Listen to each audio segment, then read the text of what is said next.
Morning. Wait, it isn't morning, is it? Good afternoon is more appropriate. Appropriate, yeah. The city of New York, Boricua from the Bronx. So I'm Marilynn Larkin, and I guess how I came to your attention is that I did a natural bodybuilding competition a couple of weeks ago. And I'm 75, and last year I was diagnosed with metastatic breast cancer, never having had anything wrong with me in my entire life. So that became sort of a story. But mainly, I'm running a writing business. I'm a journalist and a writer and an editor. I've always worked out. I love to work out, not for an effect, but for the way it feels. Feels good to me to feel strong. So, and I also love to challenge myself. So like 22 years, I think it was like in 2002, I did my one bodybuilding competition because my trainer at the time said, "Oh, your body is perfect for this." I said, "Okay." I had really wanted to do like an aerobics competition because I loved it, but aerobics competitors are like tall and blonde, and I didn't fit into any of that category. So I did the natural bodybuilding comp here, and I was the oldest competitor then at 54. They had to announce my age, thank you. Now I don't care. But I did place and all that. And, I then became certified as an ACE personal trainer and group fitness instructor because people kept telling me, they keep telling me, you're inspiring me. And I didn't feel like I wanted to inspire people to do bodybuilding contests. So I ran a fitness business and I got very much into posture. I've run 2 posture businesses and we're back in business with posture again. With posture, and not just to prevent injury, posture being dynamic, which people usually think it's like a static thing. No, posture is dynamic. It's about form. It's about how you do things. But it's also about self-esteem because, like I always say this, can I get up and show you? Yeah, sure. Yeah. So if somebody said to you, like you were in a show or something, like pretend you're an old person. What's the first thing you do? Go like this, like, right. hunched over, Right. whatever. Right. So people who are into anti-aging, one of the best things you can do is straighten up and improve your posture.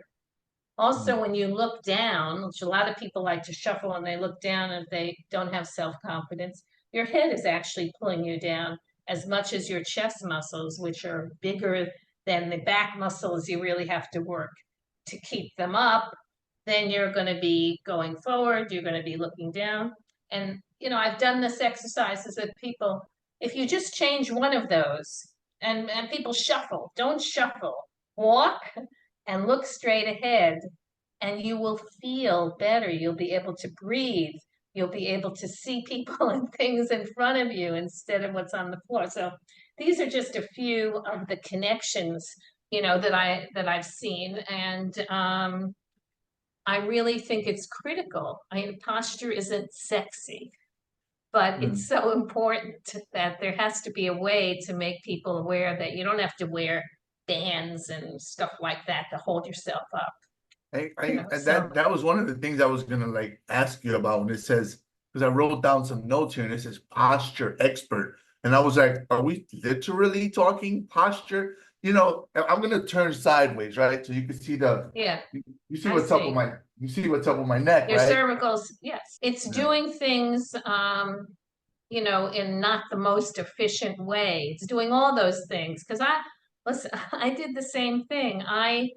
I always, because I always like to challenge myself, I always did different things too. So for a while I was doing partner dancing with tricks when I was thrown over here and I throw up and this and that through legs. And I ended up with a torn meniscus in 2011 and I got meniscus surgery because what happened is you're in class or you're in a session and they're telling you to do these things and you're imitating, like a lot of people like to now oh, I watched it on YouTube, so I know how to do it. But it's wrong.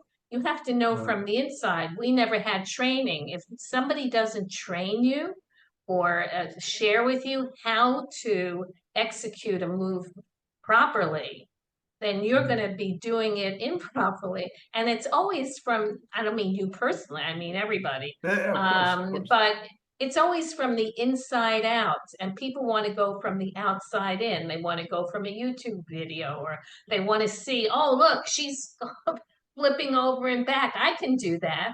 And what I did was I sort of muscled my way through it, and that's how I got injured. I got a frozen shoulder from being spun in salsa, and it took 2 years, 2 years to get my range of motion back. So I totally, understand that, and it's part of what I want to share.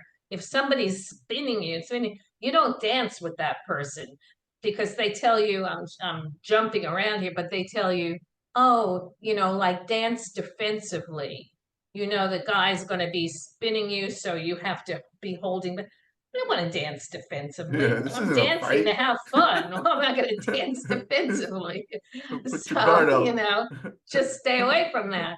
So these Oh. are, what some of the many, many situations where, why it keeps coming back to me, that this posture, and then the connection with self-esteem. So when I first started, I created a posture workout with workout bands, and I did a video. This is again in the early 2000s, and I ran a class.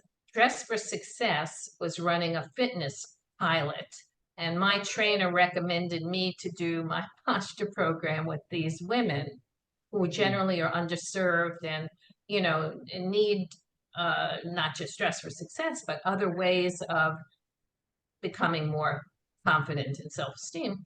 So we did the class, and in the middle of the sessions, one woman came up to me and told me she got a promotion, and she attributed the promotion to the fact that her posture was improving in the class, and you get a sense of power and over you and what you can do and change, and then that energy comes out to other people. I also think being fit connects to that, because I've been both. I feel like the world, and people don't like to hear this, and they don't like to talk about it, and it shouldn't be that way or whatever, but it is. The world treated me different Definitely. when I was in better shape than it does now. I mean, I feel like I'm perceived different. People look at you different and treat you with more respect and authority, and again, I'm all about body positivity. I struggle with it myself, but I feel like it comes across, and the world perceived me differently. You give off a different, and I always say it's always about energy. People, you're going out with someone, oh, is the guy cute? I not care about cute. I care about the person's energy. If they have a strong energy and this is communicated, it's a good energy. That does a lot. I mean, it's so ridiculous that at 75, I walk down the street and I have guys yelling at me about my arms, about how great my hair, or people compliment your hair. Usually they're complimenting an energy that they feel. That started in my teens. So I'm like used to that. But what does it say? It also says that at any age, at any time, you can get fit, number one, as fit as you can be. Because I've had people when I was training, and even now, that would come up to me and say, how long will it take to look like you? And I say, you'll never look like me. You will look like the best you can be, and that as you can take that as far as you want. And it's a reason to not stop. People say, oh, I'm 50, I'm 60. I can't do this anymore. My knees hurt, my knee. Well, if your knees hurt, it's probably because you have to strengthen the muscles around them. There are things you can do, and I'm like a big permission giver. Do it. I've been having knee pain, right? And one of the things I've been doing is hack squats. My knee feels better. It was hurting a lot. Like, I mean, I teach Great, Zumba, yes. and I was in pain after every Zumba class, and it still bugs me, but it doesn't bother me as much. So Mhm. that's to your point about strengthening, those muscles. Carefully, of course, because my Yes, physical therapist is like, dude, we don't want to strengthen dysfunction, you know, exactly. You want to be doing, so that goes back to posture and form. Posture is a all-encompassing word that doesn't just mean, oh, I gotta, sit up it's, straight, yeah, tuck the it's neck in, and dynamic. It's how you do things. It's how you lift and carry things. It's how you pick something up. It's how you know, reach over your head.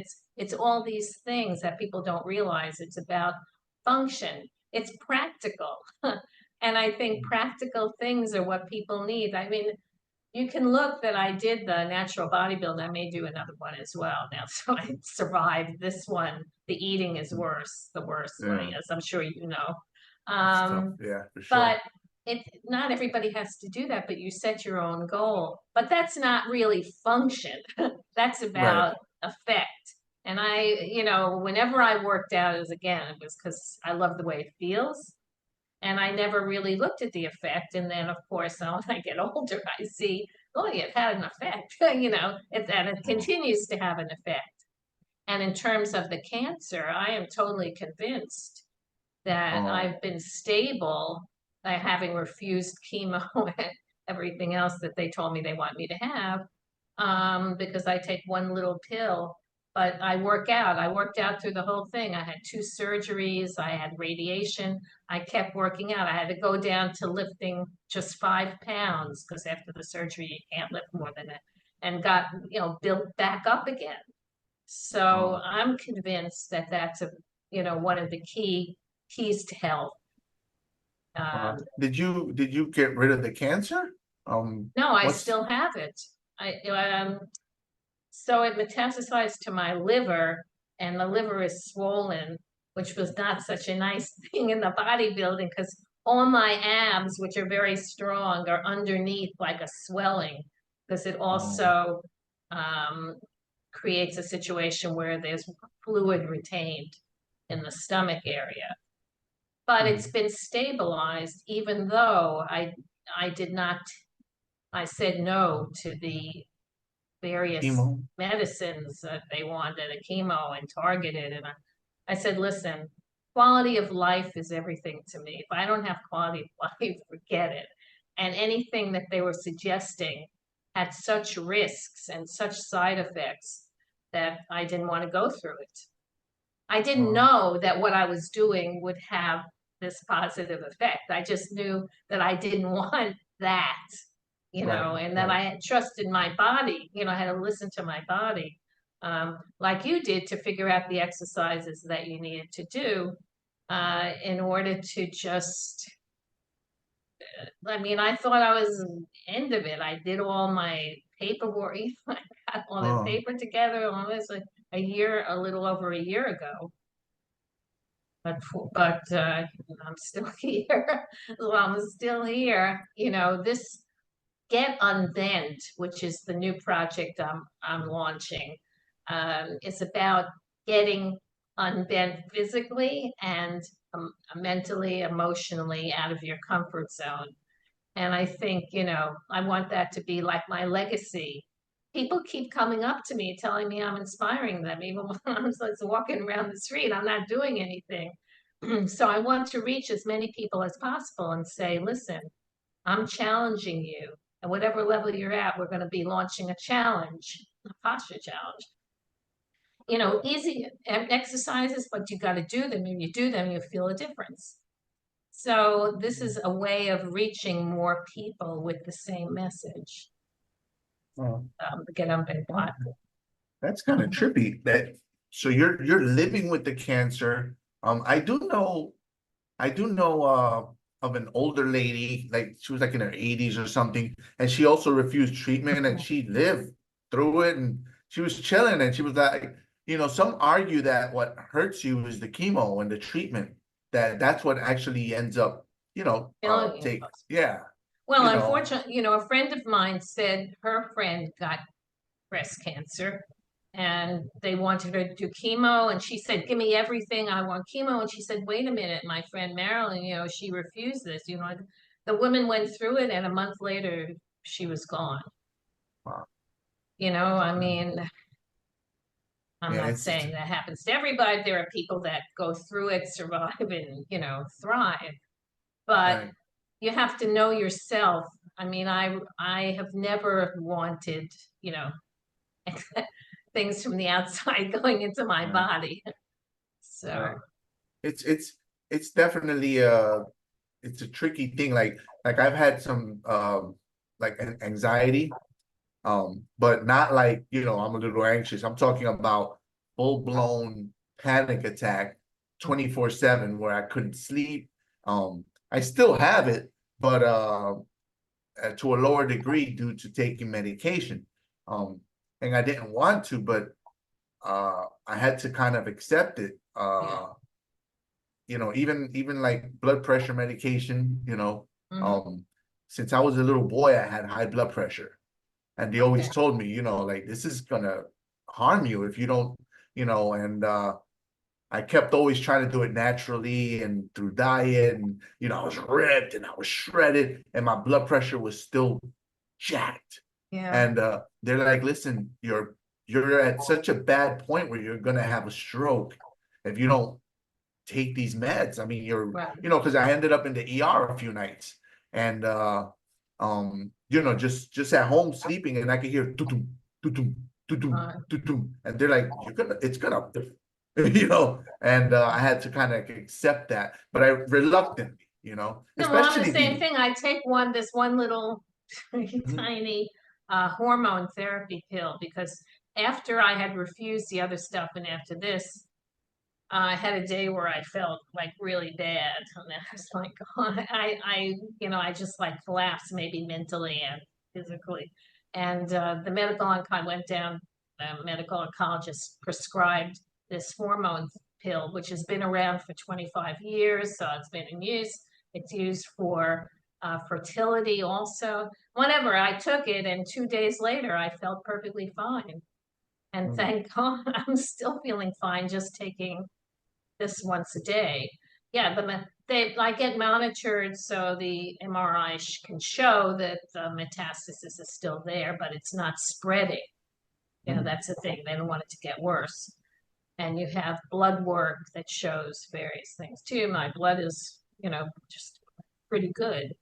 So just staying with this for the time being, but I'm still taking medication on. You can't, I mean, there are people that believe everything has to be all natural. Somebody told me yesterday that she knows of someone who you know, intravenously gives baking soda into tumors and it cleared them. And, you know, I don't know if that's possible, but I don't want anything coming into my body, even if it's baking soda like that. So meanwhile, everything is good the way it is. And if something changes, I always said I go step by step. Right. Then you make another decision. I think you made the right decision. I mean, you can't always not, you know, you can't be a purist Yeah. and be alive and functioning in the world, you know, as opposed to sitting, you know, in a closed space and not doing anything. So stuff happens. I lost a friend like that. She refused. Same thing. High blood pressure. She was fit, just like I was fit. She was jacked, just like I was jacked. And she said, "No, I'm not gonna take medication. Um, I can get this under control naturally." And she had a stroke, and she was in a coma for a few weeks, and she passed. She just refused, and you know, I it sucks because she was young. She was like a, you know, young, fit person that really cared about and just believed that they could get it under control. And there comes a point where you got to say, hey, you know, if I'm ripped and I'm jacked and I'm walking around eating chicken breasts and knees and my blood pressure is still high, Yeah. you know, Something. something's got to give, Yeah. you Because know. you know, genetics do play a role in stuff also. and you can't really fight that fully sometimes. You know, whatever we have that we're born with that gives you a vulnerability or a propensity to something. It's not something you did. It's just something that's inside that, Right. you know, came with Yeah. You just have to, birth. you have to do, you know, you have to do what you have to do. The same thing with these Exactly. damn antidepressant and anti-anxiety pills. I mean, you know, I've been doing therapy, you know, all that stuff, and they're like, listen, your parents both had mental health issues, so you're prone to it. And what broke me was an MRI. I went Oh, in the really? MRI and it just that, you know, I've been doing them all my life, no issues. I just did them one day when I was particularly vulnerable for my neck. And since that day, I cannot lay down without freaking out. Like Hmm. my body just shifts into panic. So I have to take medication to sleep. And I can't take naps. Because you had an MRI, because you went through the MRI machine? Yeah. The MRI created this like trauma PTSD? response, Yeah, yeah. I got it. And simply the act of laying down sets it off. Yeah. You know, and I was like sitting here with my dog talking with you and in full flight or fight mode. I mean, utter panic, sweating, freezing, Yeah, shaking, heart pounding. I mean, it was I understand. horrible. I get it. And as long as you don't blame yourself and you're working on seeing how you can live with it and sidestep it, perhaps. I was in therapy Yeah, also. No, yeah, so it helps. yeah. It helps, you know, to talk and, you know, Yeah, you never know what's going to be uncovered. And some things go back to very early infancy. Maybe you were in an incubator or something, you know, something like that. Yeah, you know, there's mm, yeah, sometimes not ways of knowing because there's no way to check back that far. But it's right. deep. It can be deep. But that Yeah. doesn't mean it can't be resolved. Yeah, You know, I get it. I'm claustrophobic, so I understand that. I have to have a um, seat on the aisle. I have to have an escape route, you know, and I don't like to be closed in between people or a crowded um, room, um, whatever. So that's just there.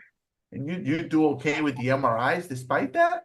I did. I actually fell asleep twice during an MRI. I don't know how I did it because on the first one I remember the noise and the this and that, but then I'm just like, Oh, I don't know. I just can put my brain out of it and whatever. It just goes oh, into listening to the music that I'm listening to and just keeping my body still does a lot to keep my mind still. And you know, you can't move. yeah, And then yeah. for some reason, instead of having that opposite response of feeling panicky and closed in, I think I just yeah, Just relax into enjoyed it. it. I just stayed in my body and Oh, ignored it. So yeah, because I I have fell to get asleep in it before. I think the last two MRIs, I was just in a bad state. I hadn't slept enough. You know, I was taking edibles for the neck pain. I was on neck pain medication. I think there was a lot of chemical things going on mm, that probably made me more susceptible to it because I never had a problem with them. I'd go in them, knock out, you yeah, know. But yeah. this last one, I even just talking about it right now, I'm elevated. You know what I mean? Like Okay. my body's getting elevated. All So right, let's change the topic. yeah. I gotta, So you teach Group X.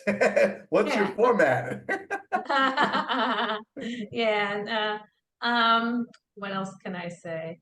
I don't know. I think that gives insights into me. I've always had, um, I always say I'm either at my desk because as a writer, or I'm doing very intense workouts. There's nothing in between. I don't like to go for a walk, you know. I mean, I have to have a destination. I'd rather Okay. take a dance class or lately, just because of the training for this bodybuilding comp, my trainer said, you know, do Stairmaster. I'm like, No, and I did it. I actually got into it because I can listen to music that I like and it goes very quickly. And it actually, my legs feel a lot better the next day. There's no stiffness or anything. Go up and down, squats is not a problem. So I'm glad I discovered that. But Oh. generally, I miss dancing. There's just so much time and energy in the day. Right, right. Because Well, after I did the partner dance, I said no more partner dancing, and I went into hip hop and street jazz. And Broadway Dance Center had showcases, so I would do those. Um, the pandemic killed everything. I don't want to right. discuss the pandemic, but I blame Yeah. that for everything Yeah, that I I agree. have, and just That's where breaking it all this routines. started. Everything Exactly. started there. It breaks your routine. It just uh very noxious and toxic, the whole experience, mentally, emotionally, physically. So I'm just glad we came out the other side, but it still has reverberations, you know. When you did partner dancing, right? So my wife took me to a salsa class recently, and I went there to dance with my wife. Well, frankly, she told me she was going to a salsa class, and I was like, my mom ain't raised no fool. I'm going with you. Yeah, Okay. You know what I'm saying? Like, ain't yes. no No freaking man's gonna have other men dancing that with you, and then goddamn I right. got You know, so I it. went with her, but then they were switching us around. So like I was dancing with her, then someone else, They someone do that, and that's what a class does. It gives you different partners. You move around I a certain. so I didn't like that, right? I didn't Mhm. like that. And they're like, look into your partner's eyes and all that. And I'm like, yo, I don't want to look into someone I don't know's eyes and get all connected. And I don't want my wife doing that. You know what I mean? Like I just didn't feel comfortable with it. I Like, understand. um, and this was recent, this was like last Yeah. week before she traveled. And I was like, babe, I'm not feeling this. And she's like, well, you don't have to come. And I'm like, perhaps you're not hearing me here. You know, I am not feeling that either. So Yeah. I found another place that lets you stay with your partner, called Oh, Huracan. I think it's called Huracan, and they hold people together, and like I'm okay with that. I yeah. don't know. I mean, well, what I was gonna ask you was like, how do I don't know your relationship situation, but like, how do you cope with that? Like, how do you Yeah. deal with that, and you know, It the wasn't, I have to intimacy? say it was an issue. I mean, I'm not married, but I've had long-term relationships and with guys, and usually they're not dancers, but the dancers, there's a lot of room for exploitation. I know friends that took tango. See, I would never take classes where you have to be wrapped into somebody else. There are a lot of those Oh, in the partner dance. I didn't do those. I did West Coast swing, swing, and salsa. You don't have to like wrap yourself in their arms and go slowly because that's blues dancing, that's tango, that's other stuff. So how I cope with that was not to do it. yeah, That's for right. me. And then yes, then people come on. I mean, people come on to me in all kinds of situations. So I wouldn't just say that it was just because of the partner dancing, but it is a situation that promotes, connectedness that may not be desirable. It promotes miscommunication because people read different things into it. Oh, he's looking at, maybe he cares for me in a different way or vice versa.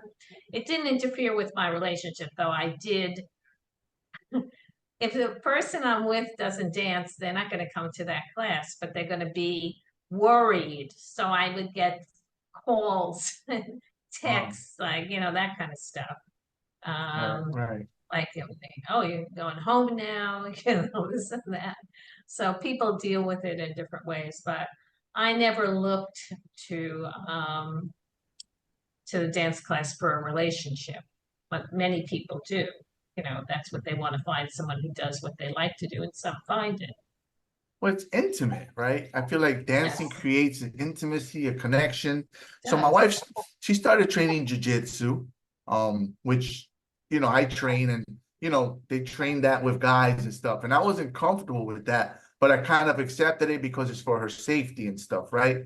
And then she's talking about the salsa, and I'm like, now you're doing two things that put you in close proximity with another Let me man. just tell you something as a woman who has been the object of this and may actually in my current relationship still be the guy I'm seeing now. Some guy sat next, we actually do duets and I picked up the guitar during the pandemic and now I'm playing in clubs and he and I play with clubs and a guy sat next to me and starts talking to me and my friends on the other side. I don't like his body language. And then the guy's talking to me and he says, she's with me. I was like, nobody's, I was like, dying. So the point is, I understand that feeling, coming at me. And it also moved to the point of like, I don't want you to say hello to X because, I don't like the way, he's talking to me. I said, that's you. So me. I'm just saying that sometimes you need to give someone space and trust that because you got to trust that you're in a marriage and a relationship that means something to your wife and that even if she's enjoying moments out and there are other people there, that doesn't mean that's going to be the end of the relationship. But I understand that feeling of concern and it's the closeness. not easy. It's not easy. The closeness of it with the salsa when my man's like look into the eyes and I'm looking into the eyes of these girls and they look scared and I'm like I don't want to look into their eyes. It's scary. No, they look. I mean, like I felt uncomfortable how fearful some of them looked. Some of them were chilling. They're like, just go with the flow, man. No, and others because the fierce ones are feeling like you. They could be new or they just don't want that closeness. Not everybody wants that much closeness. I mean, if it were an atmosphere where that was being encouraged, I would not come back because there are enough other places that don't compel you, to do the kinds of things that you don't feel comfortable doing. It's hard enough to learn how to dance. Right. You don't have to start, dealing with all this other stuff on top of it. Because you can dance with people without having to have that degree of intimacy and still have fun. Yeah, that's definitely not for me. And I mean, like if my wife wants to go, I'm not gonna like twist her arm about it. But at the end of the day, I expressed that I'm not entirely comfortable with it, because of the intimacy of it, and that, it'll be on her. Like I won't press her. Like, listen, you cannot go, or I'm gonna, like it's not that type of a thing. But I'm certainly not, not gonna pretend I'm okay with it and be comfortable. It's like I don't like it.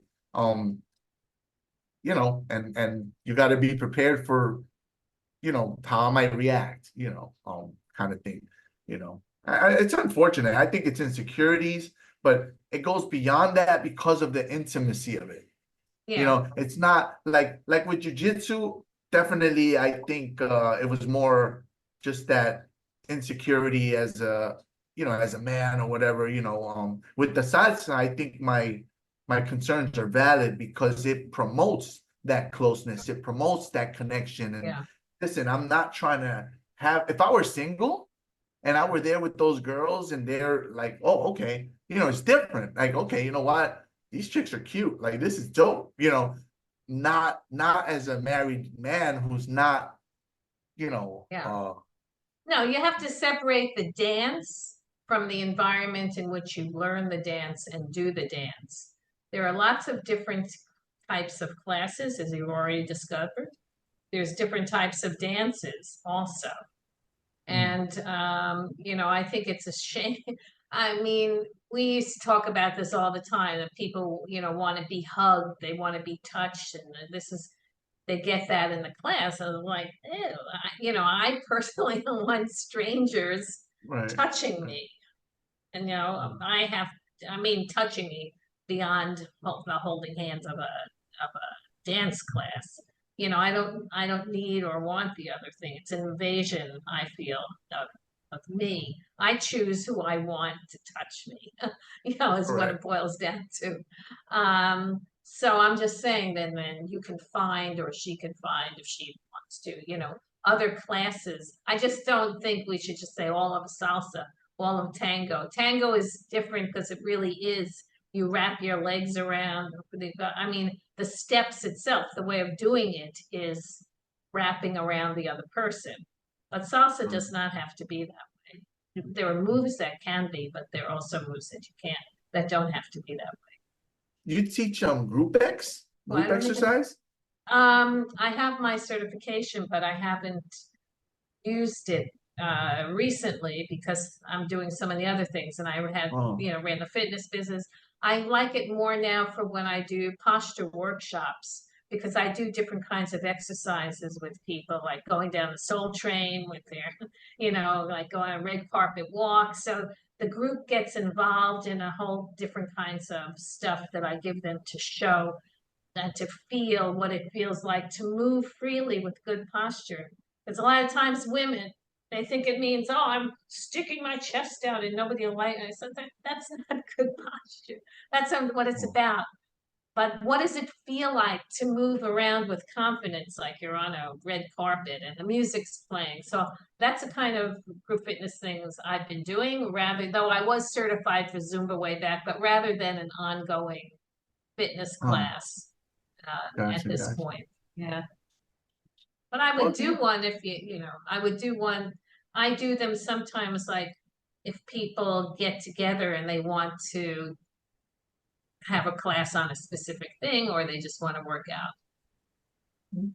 Very cool. Well, do you want to let the folks know how to connect with you and where to see your projects? And I'll let you go. Thank you. I getunbent.com is launching, if it hasn't launched already today, with different I don't even know if my email is there. So meanwhile, I would suggest Facebook or Instagram on my name until everything is set there, which will, I also have pages called Motivation by Marilynn. Motivation by Marilynn on Facebook, that's probably best. And on Instagram, Motivation by Marilynn. And if they want to connect to me directly, they have to remember how to spell my name. And I'll spell it MarilynLarkin.